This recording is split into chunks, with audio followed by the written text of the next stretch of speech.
The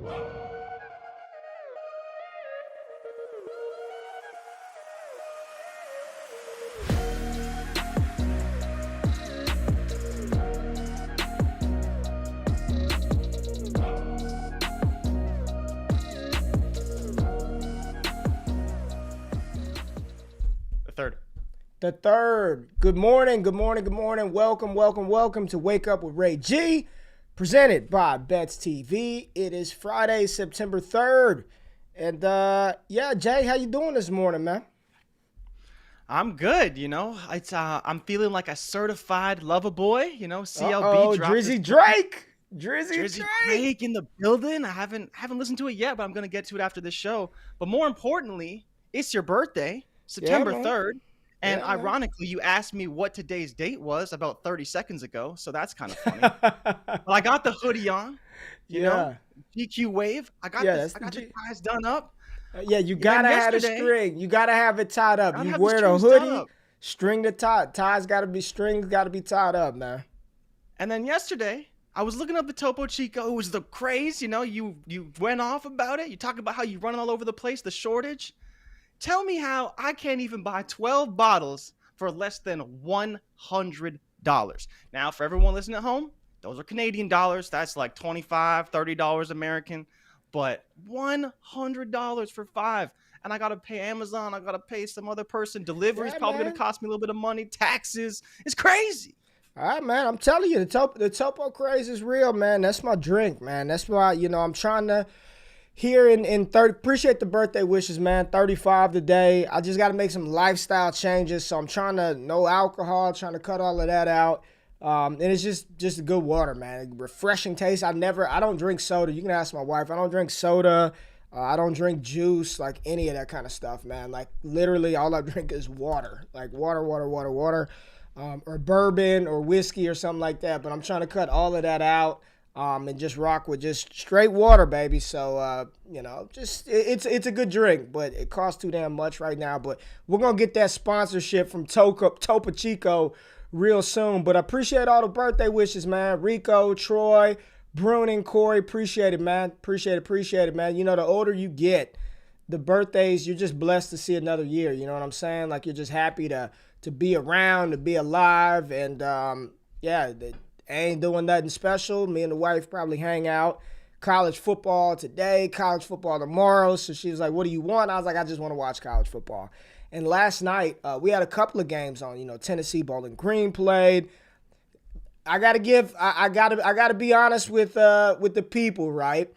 Jim Harbaugh may have been right with Joe Milton. I just think he stinks. So the Harbaugh effect will not come into play with Joe Milton. I just don't think he's a very good quarterback. I mean, he looked lost out there versus Bowling Green, had a couple of good throws and a bunch of bad plays. But the main game that was on the slate last night, and Jay, we are 0 for 1. I listened to your rationale and your reasonings why we should have taken the under on the Ohio State-Michigan game, and it made sense, right? Those teams hadn't scored a ton of points collectively in years, and it seemed...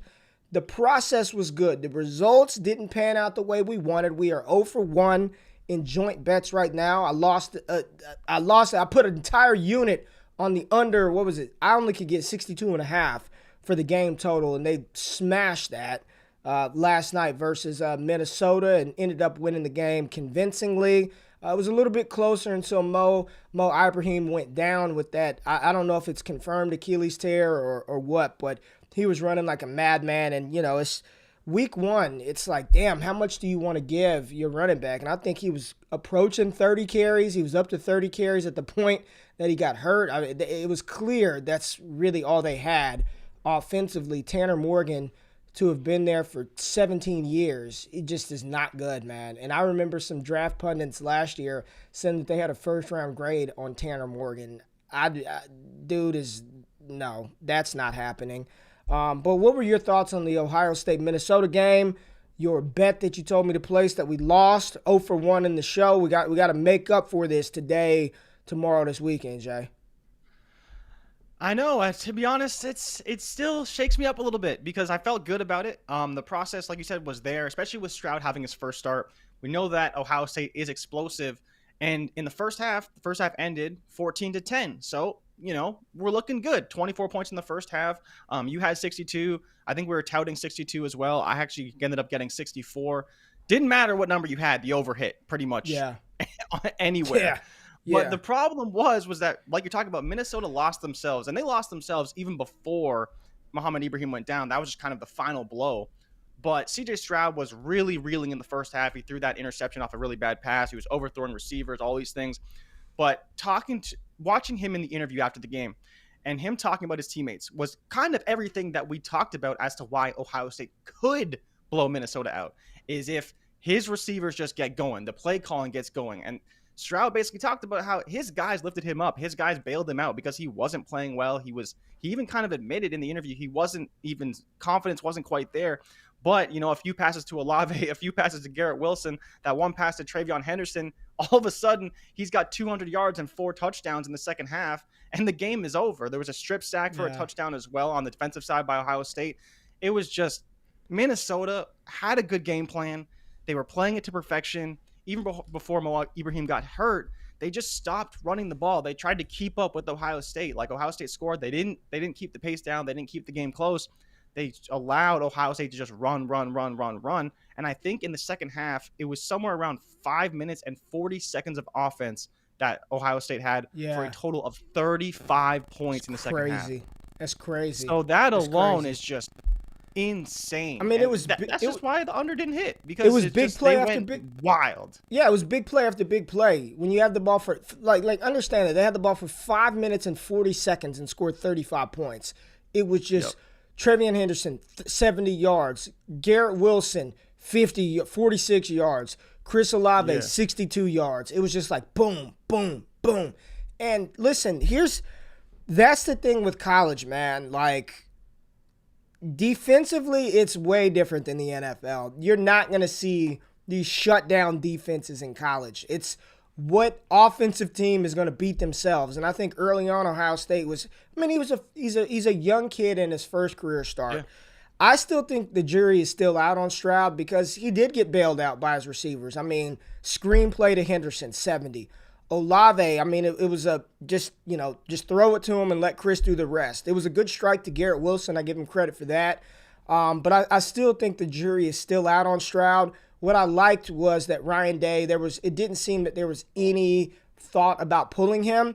And as I'm watching social media and people talk about the quarterbacks, it really lets you know who knows what the hell they're talking about and who has no clue. Because people are like, oh my God, are they going to pull him and put Quinn Ewers in? Like, are they going to put the $1 million mullet in? And I'm like, people who know what they were like, dude, he didn't even make the trip. He's not there. Yeah. So unless they're going to charter him on a private plane to Minnesota, Quinn is not lining up. Like, I think he's not going to play this year unless, Ohio State fans tell me something different. Ohio State insiders, like, it's C.J. Stroud or Kyle McCord, and Kyle McCord is damn good. 5-star quarterback, one of the top players in the country. I think he was like a top 20 player at the position. So overall, So I mean, just loaded from top to bottom. The most impressive players on the field for me, it's hard to pick between the receivers, Olave and Wilson, and Trey Henderson. I mean, I think you see the explosiveness. Ohio State is in great hands with that young running back. He's 2024 draft eligible. So for fantasy purposes, we've got a little bit of time. We've got a ways before we can actually deploy him on our NFL rosters. But Olave is going to be a first-round pick in the NFL draft. Dope wide receiver. He's a top 5 wide receiver for me in the 2022 class, as well as Garrett Wilson, who right now I believe I have at wide receiver 2 in the 2022 class. So, I mean, just 2 absolute studs on the outside. But next week is going to be a test because next week they play against a team who is not Minnesota. They're playing against Kayvon Thibodeau and Justin Flo and Noah Sewell and C.J. Verdell and Anthony Brown and Micah Pittman, Troy Franklin. They're going up against Oregon. Now, they get this game at the Shoe at home in Columbus. It's an early morning game, so definitely a disadvantage to Oregon. But we're going to see what Ohio State is made of next week, and I'm going to be glued into that one bright and early on Saturday morning, man. And Bruni said the same thing. Ewers won't start till next year. Yeah, like stop with is Quinn gonna go in the game? But yo, we've got to prayers up to Mo Ibrahim. So he had 30 carries when he got hurt and I think that was the Yeah. third quarter that he was Yeah, it injured. was Was it the mid-third even. It was mid-third, like and he was mid to already late up to third. 30 carries? It's just like week one, you don't.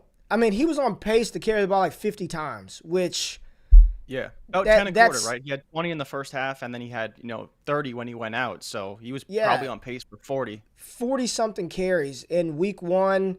That's just a lot of work, and we can question PJ Fleck is an outstanding coach, but do you want to really give your running back that type of volume and workload in week one? And the fact that was all they really had to keep Ohio State at bay, that just shows you the talent, the talent gap between the haves and the have-nots. This is really what it is. College football, in my opinion, is one of the easiest sports to just predict who's going to be good every single year, because you could go out and buy your kids, man. You buy the most talented people in the country. Minnesota put up a strong fight early, but at the end of the day, they just didn't have enough to compete with Ohio State. And good first showing for the Buckeyes, man. But we need to get into the AFC East, because we got the quarterbacks, baby. The AFC East loaded with quarterbacks, young dudes, some studs. And we got to get into the AFC. So let's jump into it, man. Let's what is this? Beat the Rush or Morning Run? Which one is this thing? Beat the Rush. It's Beat the Rush. Let's do it. Wake up! This is Beat the Rush. Get out of the way, jackass! All right, so let's take a look. AFC East divisional outlook. No surprise at the top. The Buffalo Bills are the favorite to win the division. Over under win total right at 11. 11 for the Bills. Miami follows them at 9.5, right? Tied with New England Patriots. So 9.5 for Miami, 9.5 over under win total for the Patriots, and then 6 for the New York Jets. So a little bit, more bullish on the Jets than the Texans for sure. More bullish on the odds makers, more bullish on the Jets than who's the team we talked about yesterday? The Detroit Lions. Buffalo minus 149 to win the division. Miami plus 350. New England plus 360. And the Jets plus 2,500. Can Josh Allen repeat the amazing year and make a run for the MVP award in 2021? What are your thoughts on Buffalo and their over-under win total of 11? And are there any dark horse candidate teams to sneak in and win this AFC East?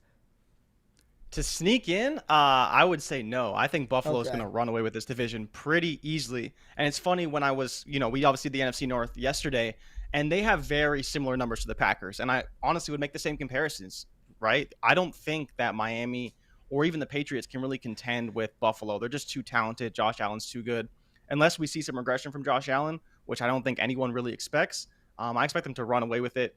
Very similar number. They're minus 149. I believe the Packers are minus 143 to win the division. I was a lot more interested, honestly, in Miami and the Patriots, because when I was looking at these numbers a long time ago, the Patriots were like plus 600 to win the division. And so I'm kind of curious if Mac and, these performances over the preseason kind of moved that number a little bit. But Miami especially, I know you really like Tua, but I don't know if I like them more than the Patriots. I still really like that offense. I think it could be really explosive. But the Patriots defense is looking really good. I'm loving Mac Jones under center for all 17 games. But I don't really know if I bet on either of those teams to win the division, because I just think the odds are too close. And to bet both, you're probably just going to end up losing both anyways. So it's kind of like, I just don't think the odds are good enough. If you saw maybe plus 500, like a 5-1, I'd be more inclined to maybe take a bet like that. But Buffalo is just not heavy enough favorites to where you'd want to maybe take a shot on the dark horse. I like the over on their win total. I think they're going to be great this year. Miami, I think I would take the over. In the Pats, I'm iffy on. I'd probably stay away. The Jets, though, at 6 was surprising. Are you surprised to see the Jets at 6 wins this year? Yeah, I mean that's what jumped out to me immediately, and I said they had better over under win total odds than the Detroit Lions, than the Houston Texans, and I don't think we've gone through every other division in the AFC, but they're probably towards the back end, if not the bottom of the AFC. But 6 wins, that's a lot of faith and confidence in Robert Saleh, in Zach Wilson, and some of the pieces that they're putting around. The issue with the Jets is defensively, they've already lost a lot of pieces for a defense that was not good at all. But, I am cautiously optimistic on the New York Jets, what they're building, how they're building that team. And as long as they continue to surround Zach Wilson with talent, I think they're going to get better and better. The problem is they're in the AFC East, right? That's the problem because I think we all have faith and confidence that New England will be a good team. They may not win this division because I've got Buffalo pegged for 13 wins. I've got them pegged for 13 wins, so I like the over. Looking at their schedule, I mean, this is how they end their season, right? They've got they've got the Panthers, the Patriots, the Falcons, and the Jets. Those are their final 4 games. So they should roll into the playoffs. And I'm giving them a split against New England. So there's a real possibility they roll out of the season, to wind up the season 4-0. I've got them pegged for 13 wins. Some of their most difficult games, of course, against the Chiefs. I think the Dolphins, they may split one of those matchups. The Buccaneers on December 12th is going to be a tough matchup and maybe a Super Bowl preview. And then opening weekend, they start out the season with the Steelers, the Dolphins, and the Washington football team. But after that, you've got 2 games versus the Texans, a game versus the Jaguars, a game versus the Colts, Titans, Saints. I think Buffalo's got 13 wins under their belt. Josh Allen definitely will make a push for the MVP award with Stephon Diggs. And to say what you want about Devin Singletary, he looked good in the preseason, him and Zach Moss with a strong defense.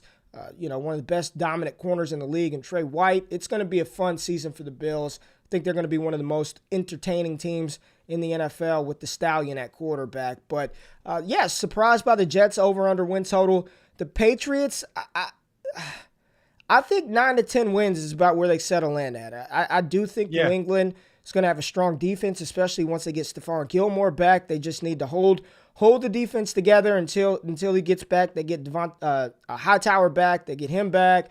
Mac Jones at quarterback. Still need to see offensively what they look like, but I do think they'll be a more explosive rushing team than they have been in the past few years. And I think they're going to push for a wild card. So I don't feel good about any of the prices for long shot for the divisional winners, Miami or New England. It's going to be Buffalo.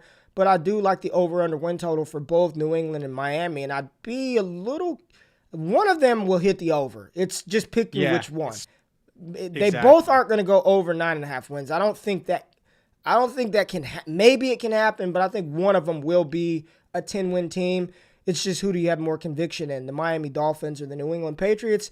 And I'd say flip a coin for that. But actually, I'd look at the price, and I'd like 125 a little bit more than 105. So maybe just from a betting perspective, you take Miami to go the over and New England to go under, or to kind of hedge your bet that way. So I like it, man. Buffalo's going to win the division. They're good. Josh Allen is going to be an MVP award candidate. Anything else you have on the teams? One thing I did want to run by you is actually Buffalo at 10-1 to have the best regular season record. Do you think they have that in them? I'm assuming, the Chiefs have a good odds at that. Yeah. Tampa Bay obviously has great odds at that. But I do think they have a shot. Like, I do think they're definitely going to have a top 5 record in the division, or sorry, not in the division, in the AFC and in the NFL. Oh, of course. But can they hit that, 14, potentially even 15 win number that they'd need to have that best regular season record? And I honestly think they do have that in them. I don't think they're a team that's going to let off the gas until, maybe the final week. But I think they got a pretty good shot. And if it's 10-1, I can't think of too many more teams. Like, I don't think the Packers are pushing for best regular season record. They could, but I don't really see it. I don't think so. I think it's Kansas City, Tampa Bay, and probably Buffalo.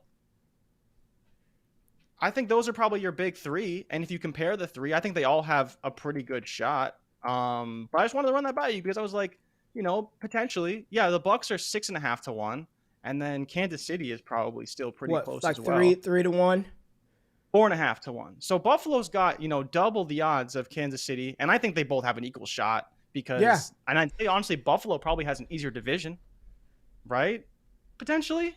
The Chargers are still going to be a good team. You said Buffalo has an easier division than I think the AFC East is more competitive than the AFC West. Yeah. I think the East, I think the 3 teams at the top of the East, even with the Jets down there, are a little bit better than the Raiders, the Chargers, the Chiefs, and the Broncos. Just both divisions. The AFC is loaded, period. The AFC is loaded. The NFC, in my opinion, is a little more predictable.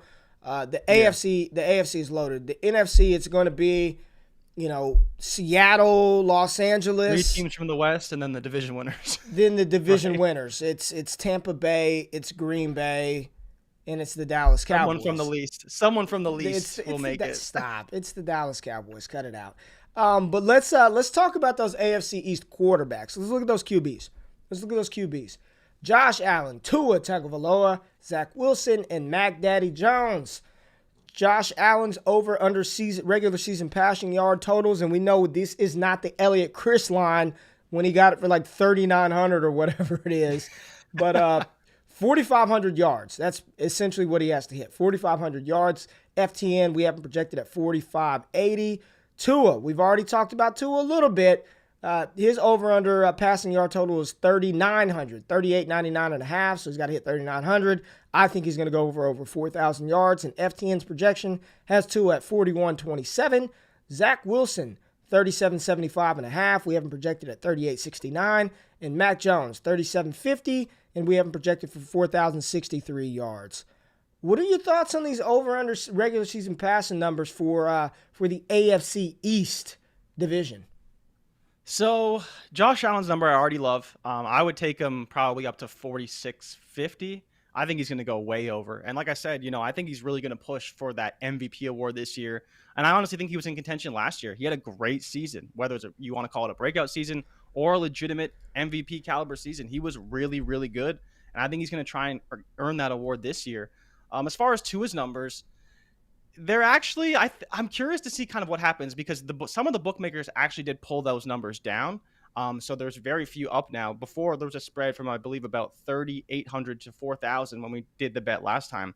But now there was only 2 numbers. There was that number at 3,899, and then there was one number at 3,900. I think that was at BetMGM. So I'm curious if, books are going, up, like kind of the way you're headed with the over 4,000 up to the FDM projection of 4,100, or if they're actually going to start tempering the expectations onto I don't know. I'm just giving you the information. Zach Wilson's number I love. Jets are going to have to pass a lot, and I think he's going to be able to perform at a very high level. Mac Jones, I'm iffy on it. I do think it's a fine number for him, but I'm not sure which way that offense is going to play, whether they're going to allow Mac to really air it out to where he could hit, that 38 to 4,000 number pretty easily, or if they're going to be more conservative and run the ball. We're both big fans of Ramondre Stevenson, pretty decent fans of Damian Harris. They still got James White, J.J. Taylor. Should be very stout in the run game. They have a good offensive line. So I think I like the over for Allen. I think I'm still under for Tua. I like the over for Wilson, and I'd probably just stay away from the Mac Jones bet altogether. How do you feel about this? Yeah, so I went and I wanted to see Tom Brady's stats in his first full season as the starter, just to kind of look at what he did. And I believe his first full season as the starter was in 2002. If I'm looking at this, I think it was in 2002. I mean, they've got numbers in 2001, but I don't know if maybe this was his first full season starting was in 2001. I don't know. But in 2002, he had 37, 64, 36, 36, 41. You're right. What is Bill Belichick going to ask of the young signal caller? But here's my thing, man. If he didn't trust him, if Bill did not trust Mac to operate the offense at 98% capacity, I don't think they would have let Cam Newton go. I think the fact that they've named him the starter, everything that we're hearing about, I don't think there are going to be any limitations. And here's the thing. In this division, I know everybody's saying, they're going to be run heavy. I don't think they're going to be able to afford to do that. You're going to have to score points. I mean, their schedule, they're going to have to put up points to win games. This is not 2002 NFL where you can just run heavy, and just win games. Like, you're going to have to put up points. And if your quarterback can't go out there and sling the ball around, then you're not going to win, man. So I hear all that run heavy stuff. I hear it. I think when they let him loose, what Mac did well. Why would a leopard change his spots? Is that what it is? Why would a leopard change his spots? Can't change his spots. Yeah, leopard like Mac Jones, he's not a game manager. He wasn't that at Alabama. I think he led the country in yards per pass attempt, or was in top 5 in yards per pass. He wants to push the ball downfield. He's a play action on first down kind of guy, and we saw that in the preseason. And that's what I absolutely love. They're not going out there, run on first down, run on second down, and try to throw on third. The way you keep defenses off balance is on first down, you throw the damn ball. You run play action, you run those deep digs, those deep crossers, those posts, those outside 15-yard outs. So while I'm still iffy on the line, I don't think it's about to be this run heavy, run centric, only throw the ball 25 times a game. I don't think it's going to be that type of offense. I don't think they can afford to do that. So I'm with you. I'd probably stay away from this line. He's still a rookie quarterback. But I don't think it's going to be some conservative offense. I just don't. Everybody is saying that, and we haven't seen anything of the sort so far in the preseason for how they've utilized Max. So I think people are just guessing out of their ass with that one. So I just don't think they're about to limit him. Like, they're going to let the kid do what he can do. And when he's playing against Tampa Bay, go ahead and try to run away all you want. Try to pound the ball against that defense and not push the ball downfield and see if you win. It's not going to happen. So here we go. That's where I'm at. I'm seeing people, that's what the roster is built for. I wholeheartedly disagree. That's not what the roster is built for, and that's not what they drafted a quarterback, number 15 overall, to do. So Zach Wilson, they're going to have no choice but to throw the damn ball because that defense is not good. So I like that number for Zach Wilson. Tua, I'm already bullish on him. I think he's going for 4,000 yards this season, and I'm with you on Josh Allen. We've got him projected for 4,580. I just think he's going to go nuts. If Jared Goff can go for 43, I'm pretty sure Josh Allen can hit that 4,500 passing yard total this year. And I'm with you. I do think he's going to push for MVP consideration this fall. He's good, man. Josh Allen is a stud. He's a beast. So when you got Stephon Diggs, say what you want about Cole Beasley. He's going to be a target hog. And, and Vaughn says it right here, man. You don't draft somebody 15 overall to hand it to Damian Harris. Like, what evidence have we seen of that even happen? They're not going to be able to do that. I do not.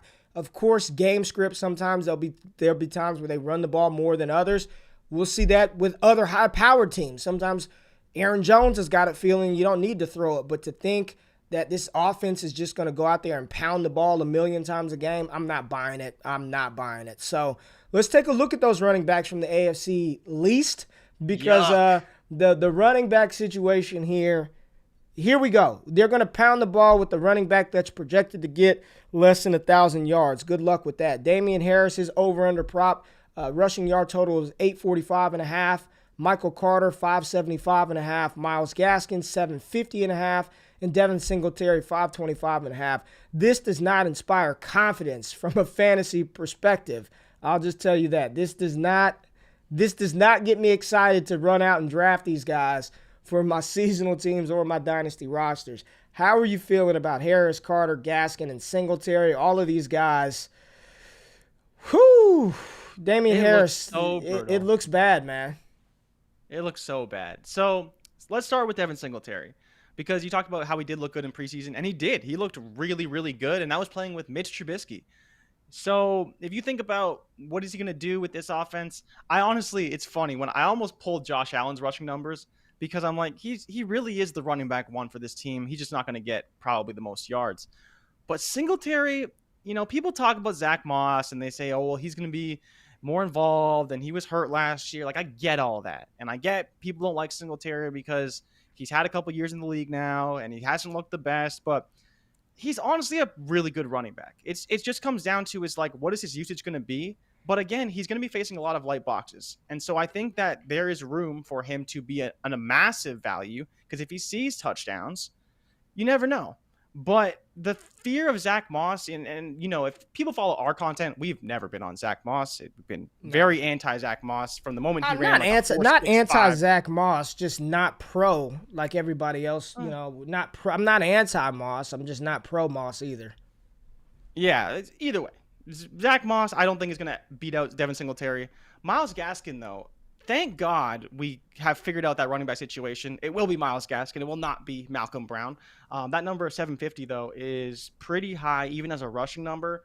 And because I don't understand what they're going to do from a carry perspective, I'm just going to stay away from that altogether. I'd be more inclined to go after a Gaskin receiving yard number if it's out there. I didn't bother to look it up, but it'd probably be somewhere around 350, maybe 400 on the very, very high end, and could even be lower than that. And he could easily see, 30, 40 receptions. So I would like that number a little bit more. Michael Carter is interesting because we haven't seen a lot from him in the preseason, and we haven't seen a lot of reports of him, starting to take more reps with the first team, second team, He's whatever. not. It's He's just not. been Yeah. he's just stuck back there. He's very talented. I believe did he have 2,000 yards last year at North Carolina? Javonte Williams' running mate, super talented receiver, super talented runner, but it's just for whatever reason he hasn't quite taken steps to come up the depth chart. So that 575, you probably want to lean under because we really don't know when he's going to play. But we've seen it before where running backs kind of come in mid-season. Maybe he only plays 10, 11 games, and he could still potentially hit that 575 if the offense is really clicking. But we just don't expect that for the Jets. So I'm more in on Wilson. What's up? So it's funny with these running backs. We could come back and do this week 6, and it could be completely different players. It could literally be like instead of Singletary, it's Moss. Instead of Gaskin, it's Ahmed, or they trade for somebody. Yeah. Instead of Carter, it's Ty Johnson. Instead of Damian Harris, it's Ramondre Stevenson. I think the overall theme is Carter isn't even the starter. Right now, they're saying Tevin Coleman, Ty Johnson. I think we're just betting on the talent of Carter shining through at some point. And it's not even about, when you're making these bets, it's not about the starter, it's about the advantages from the odds makers and the lines that you can take advantage of. So even if Carter isn't starting and you see his numbers start to fall a little bit, if you believe in the talent, you believe the offense is going to be playing from behind, if you think that he's got a chance to come in and hit that number and cash out, that's what it's about, right? And with Damian Harris, 845.5, I'm seeing people talk about how good the backfield is. So if you do believe in Ramondre Stevenson, believe in James White, and whoever else they have, Brandon Bolden, or whoever the fourth running back is, I don't even know, J.J. Taylor, then why would you take the over on Damian Harris? Why would you take the over on Carter? Why would you if that's how you feel, it's taking advantage of these lines to win money, not just we believe that Devin Singletary is this world beater and you need to be smashing the over. But if there are reasons why this isn't going to happen, and I think the compelling case with all of these guys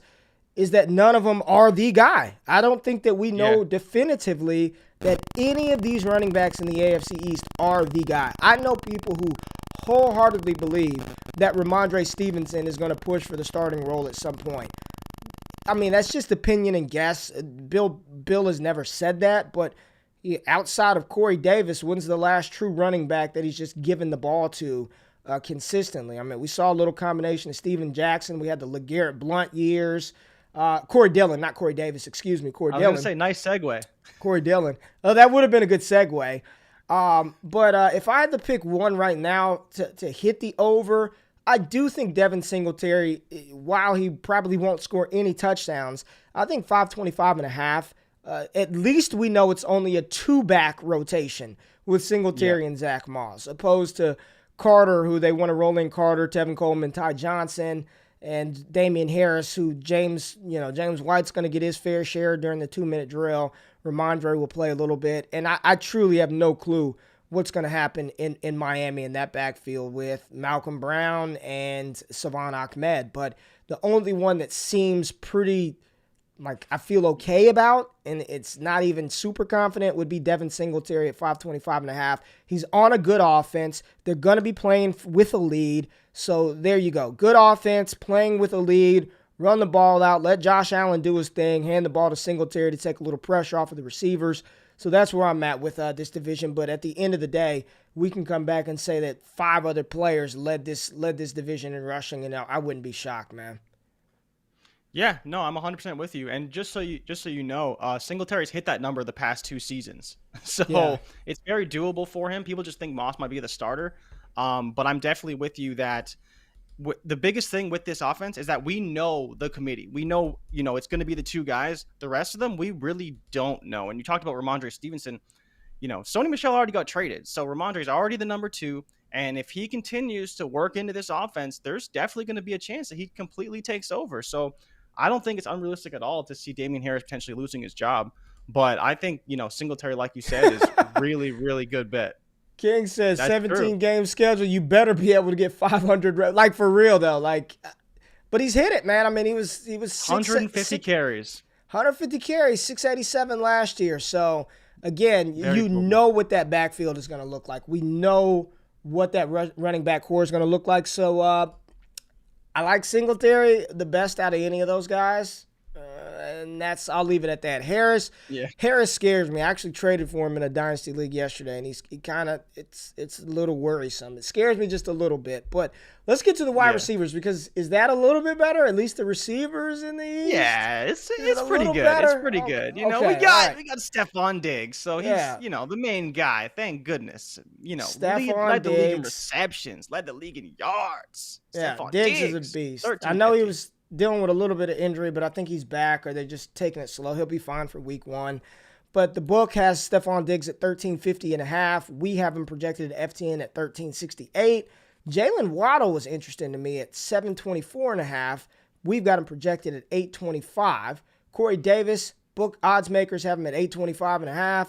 We have him projected for 926. And then Nelson Aguilar, I'm assuming these are the Jay Rich special lines right here. Yes, sir. All With right. nice asterisks. Jay Rich has him at 855.5. We have him projected at 763.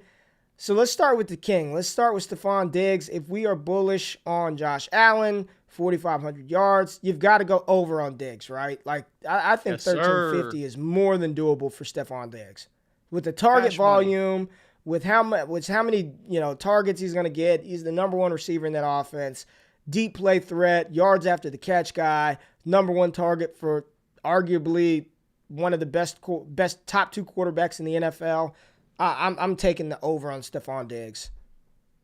Yep. No, 100%. Big time over. Now, would you take him at 10-1 to lead the league in receiving again?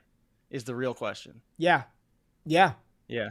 Yeah, I think. I for would. Me, it's him or Ridley. Him or Ridley, I think, are the 2 guys that are. They're going to be the 2 that I think are going to challenge for most receiving yards. But he did it already.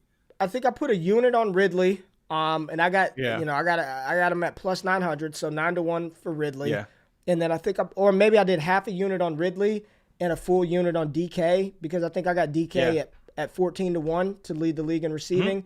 But at 10-1, I think Stephon Diggs is a solid bet, and I may actually put maybe a quarter unit on Stephon Diggs or half a unit on Diggs because I think that offense is just going to be just explosive and dynamic, and to come out of the gates with Pittsburgh, airing it out week 1, I think Diggs can get off to a huge start. So I like that number for Stephon Diggs.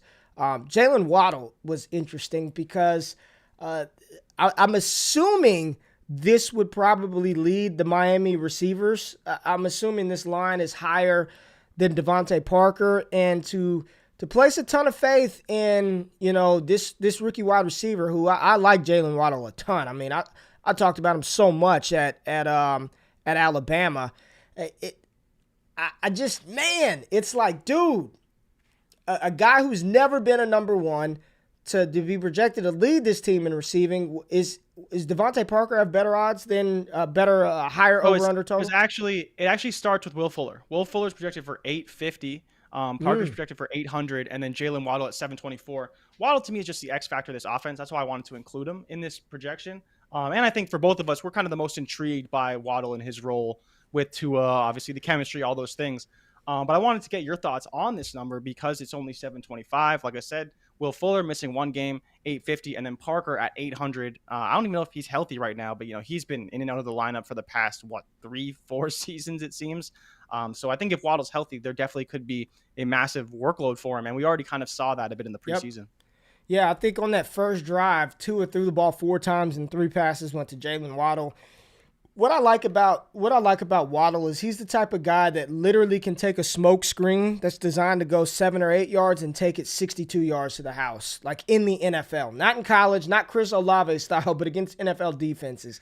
He's got that type of speed. He's got that type of juice and acceleration. And I do think that Miami, isn't it crazy that every training camp highlight we saw out of Miami was Tua just bombs away? It seemed like it was the same clip, but it was just a different. And I'm like, how many times are we going to see the same damn play? And it's deep to Waddle, deep to Parker. I like it, man. I like Jalen Waddle's line. I like Corey Davis's line at 825.5. We got him projected at 926. I even think that's a little bit low. He's going to be the number 1 receiver for a team. Again, the rationale why the over could hit. The Jets are going to be playing from behind. They drafted Zach Wilson number 2. Zach Wilson can put the ball in places very few quarterbacks can put the ball. Zach Wilson is not afraid to push the ball deep. Corey Davis was brought in. He was paid to be the number one. He will be that number one. And as my man Real King said, 17 games, you better be able to get the 826 yards in a season as the number one, getting paid $50 million to do it. So I actually like Corey Davis's over his receiving yard total, and that's sort of my reasoning why. And then New England is the interesting one. Who's going to lead the team in yards? Because, most people think it's Jacoby Myers. They paid Nelson Aguilar. But then is Jonnu Smith an outside shot to lead the team? And I do not know. I truly don't know. What we do know is Mac has a propensity to spread the ball around. But when he has his guy, he is going to force feed his guy. So the question is, who is going to be Mac Jones's guy? Who's going to be his Devontae Smith that he is just going to look for early, often? And I don't know if that's Nelson. I'd like to think that would be Jacoby Myers. I think I'm betting on Jacoby Myers being that guy, and Nelson Aguilar sort of playing the Jalen Waddle role for New England, field stretcher. They wanted to get somebody that could push the ball, stretch the field, and I think that's been a missing element for New England for some time now. So if you're banking on Aguilar doing that, then I guess, maybe it is Jacoby Myers. Where are you at with the New England pass catchers? Because it's going to be interesting to see how Mac develops these guys and works in tandem with these receivers. Yeah, so I wanted to kind of bring this up with Aguilar, mainly because, one, I couldn't find any lines for any of these receivers because, Mac's a starter now, so the books are tweaking their lines, all this stuff, whatever. But at FTN Fantasy, we have our projections, so that's why I pulled this projection for Aguilar, 763. Jacoby Myers is projected to lead the team in receiving with, I believe, 830 yards. But the thing is with Mac is Mac can throw it deep, and if Mac really likes Nelson Aguilar and that comes to fruition, I think this 855 is very beatable for Aguilar. But it just comes down to who is his guy, and that's where with Myers, I just think Myers doesn't have the highest yardage ceiling. So even though if his number may come up at 800, it may come up at 750. I don't know what it's going to be when the bookmakers finally put it up. But Mac is projected for 3,800 yards. We at FTN Fantasy have him projected for 4,000 yards. So if you think about 4,000 yards, if you give Nelson Aguilar 800, I think that's pretty reasonable. Now, if you want to give him 900, that's a little bit more. That's almost a 25% share. But even at 800, I think that's pretty reasonable for Aguilar. If Mac's going to throw for 4,000, I think Aguilar can hit that 850 number pretty easily. We have him projected for 763, but it's interesting because I do believe in Mac Jones. I think it's a good quarterback, but is he going to throw deep the way he did at Alabama, or like you said, is he going to be more checking it down, throwing it to Jacoby Myers over the middle? I think he's going to just throw it everywhere. Primary way of moving the ball. Because I think we've seen him throw deep plenty. Yeah, and it's just is Aguilar going to catch it? Right? We had N'Keal Harry drop a touchdown. We saw someone else drop a touchdown in the preseason. Yeah. So that's like two 50-yard plus bombs that they were there. They didn't make it. So I like the number for Aguilar even at 850.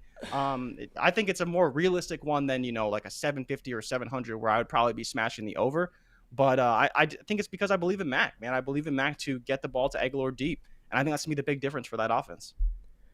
Yeah, man, this is gonna be a fun division. I think even with the Jets, Zach Wilson is gonna be must-see TV. Mac Jones, of course, The New England Patriots are must-see TV. Josh Allen, come on, man, it's the Bills. We want to watch the Bills. And then the Dolphins. I think everybody is intrigued about what Tua is going to be, how that defense is going to play. So I just think the AFC East is a really fun division. Buffalo should win it. Josh Allen and Stephon Diggs should smash their overs, and we probably should stay away from everything else outside of Devin Singletary. You better get 526 damn yards, Singletary. Come on. 526, that's all you need for us to cash out.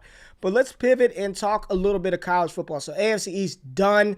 We'll get to the AFC West on Tuesday. But let's talk a little college football. Primetime matchup, Alabama versus Miami.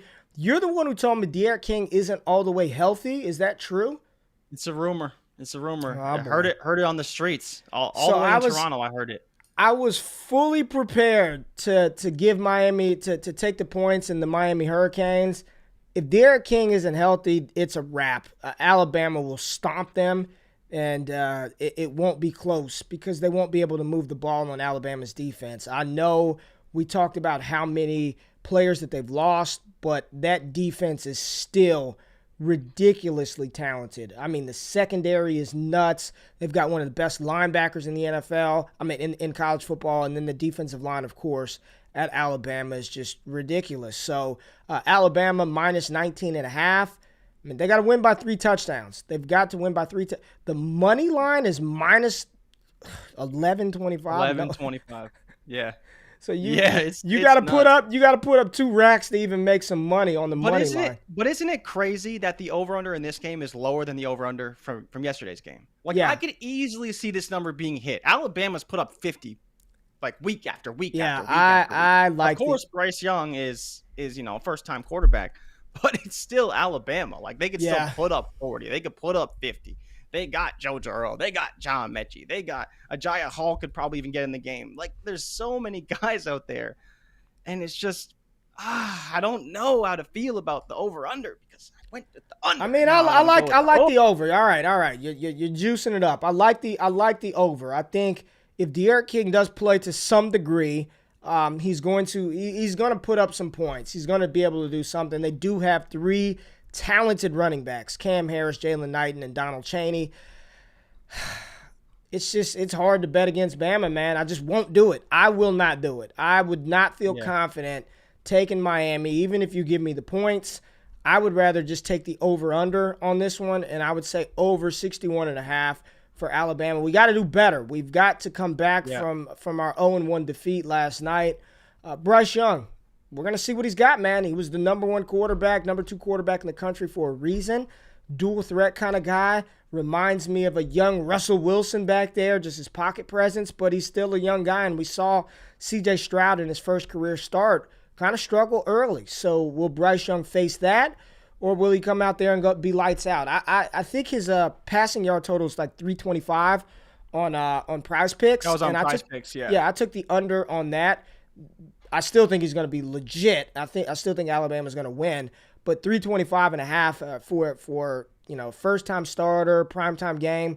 We'll see. It seems a little aggressive, but I think Alabama wins this matchup, and it's just going to be fun to see the litany of games that we have this weekend with Alabama, Miami, and then we also have this one that I think is even more intriguing to me, Clemson, Georgia, because you do have 2 of the top quarterbacks in the country who have played. We saw DJU versus Notre Dame look fantastic. Clemson is favored by 2.5, so just a field goal. So if you think Clemson is going to win, then I think you just take the spread. If you think Clemson is going to win, you take the spread. I highly doubt it's going to be a 1-point victory.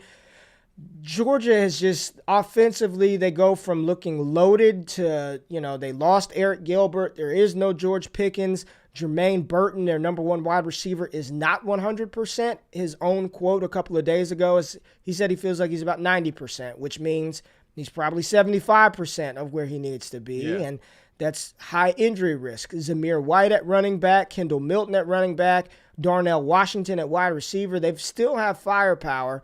I just don't trust JT Daniels. I do not trust JT Daniels.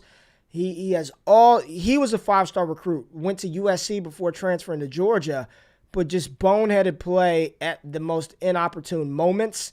I just don't have a lot of confidence in JT Daniels, and I have tremendous confidence in Dabo Swinney, that Clemson secondary, that Clemson defense, and DJ Uiagalelei. I think he's just going to be he's the number 1 overall pick in the NFL draft in 2023.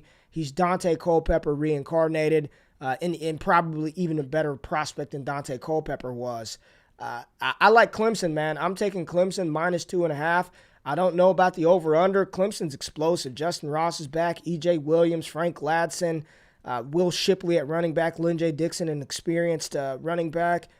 I mean, 50.5 seems pretty low. I mean, that's 20 points for one team and 28 points for another, damn near. You know what I mean? 21, 28, something like that. I don't know math, but you get what I'm saying. Yeah. So I'm with you, and I did think this number was really light, but I did want to get your opinion on that Georgia defense because I don't think this Georgia defense can really, stop this Clemson offense long enough. Like we already saw it with Ohio State yesterday. Minnesota played really well for about a quarter and a half, and there was still plenty of defensive blunders that they couldn't overcome. But I think that eventually DJ is just going to go ballistic on this team. And I do think this Clemson offense is going to be extremely explosive. And this number is just, it's too light to me. I just don't see a scenario where this game isn't at least, 30-20, potentially even 40-24. And I think part of that is, like you said, JT Daniels. We could see a multi-turnover game from him. We know that defensive line is going to be legit for Clemson. It is every single year they consistently retool. And that Georgia offensive line is great, but they're really going to have to control the ball. And I'm just not sure if they're going to be able to do it, because I believe this game is at Clemson, right? Yeah. So Georgia traveling to Clemson, that's going to be a hostile environment, and it's going to be insane to see what happens. Like you said, DJU, number 1 overall pick, lock it in today. If you could bet on it, because it's going to happen. I just put it in one unit on the over under. I got 50.5, so I put a unit on that. So they need 50. I need 51 points. Lock it in. We're gonna make amends for yesterday. I got it in right now. I just put it in. I like it, and I do like your Clemson -2.5. It's either -2.5 or -3.5, depending on your book. And then as well, even the money line -160. I think Clemson wins this game pretty easily. So even at -160, it's not terrible odds. And I just, like you said, I don't really see a scenario where Georgia wins this game. They need to win it if they want to make it to the playoff, but I don't think they got it. I just don't. There's too many missing pieces, and I don't think you can overcome this with the run game. And that's the only way Georgia wins, is if they just overwhelm Clemson on the ground. That's just not going to happen. Now, but they do. Zamir White, he looked good last year, man. I got to give the kid credit, man. Coming back from double ACL tears, he looked good last year. So I'm expecting a nice. This running back class in general, man, it's going to be fun to figure out who the top guys in 2022 are. I think we already assume it's going to be Isaiah Spiller, Breece Hall at the top. But Bam Knight looked fantastic last night. Zamir White can put on a show this Saturday. You've got Eric Gray at Oklahoma, Kyron Williams at Notre Dame. It's going to be a lot of jockeying. Yeah, who? Your guy. Jahmyr Gibbs, your guy. Well, I'm talking about for 2022. Gibbs is 2023. Yeah. Gibbs is 2023. But the running back shuffling for the 2022 class is going to be interesting. Keontae Ingram out of USC. A couple of other big games this weekend. We've got Notre Dame, Florida State. They've got the Sunday matchup, so that'll be cool to get a Sunday game. We've got Louisville versus Ole Miss on Monday, and I know we'll talk about that next week. Well, actually we won't, because we won't be here on Monday. Enjoy your Labor Day. But that's going to be fun. Matt Corral, Malik Cunningham, that's going to be a fun matchup. We have North Carolina versus Virginia Tech today. Oklahoma versus Tulane. We get to see a little Spencer Rattler. The USC Trojans play this weekend. LSU, UCLA. Texas A&M gets on the field. So, I mean, it's a full slate of football, man. It's just, we're back, man. We're back. Indiana, Iowa should be a great game. Michael Penix versus Tyler Goodson in Iowa. Oregon, Fresno State, the Pac-12. Yes. So it's just, we got football. Penn State, Wisconsin. Let's go. It's going to be a glorious weekend. Glorious weekend. We got games Friday, today, Saturday, Sunday, Monday, and then the NFL is back. So when we get back on the show, we are off on Monday. Enjoy your Labor Day. Enjoy your holiday. Get some barbecue, chill, relax, do all that good stuff. But it's time, baby. It's time. Make sure if I were you, my piece of fantasy advice for everybody out there, set your waivers. Get your waiver claims in now. Go, just get them in so you don't forget. Get all of that in. I hope you guys have a good drafting weekend. Jordan, is there anything else you want to say before we get out of here? No, man. I just want to remember that it's the weekend, so enjoy it. But college football is back. NFL back next week. Like you said, we're going to do AFC West and then the AFC North as well. Super excited for the weekend, man. So many great games. But the opening of NFL football, nothing better than it, man. Nothing better than it. So next Thursday, it's going to be a super dope weekend. And just I'm excited for it. And at the end of the day, we have to remember, it's Ray GQ's birthday. So if you're listening, tell him happy birthday. Appreciate you, man. Appreciate you. Thank y'all for tapping in for another week. Hey, Real King, Top Dog, Ivan, Rubio, Stone, Coach Lon, Vaughn Hodges. We appreciate the support, man. We appreciate y'all tapping in. Matt Bruning, Corey, Phil. Hey, we thank y'all, man. But y'all have a good one. Enjoy your weekend. We out. We'll see y'all on Tuesday. Peace.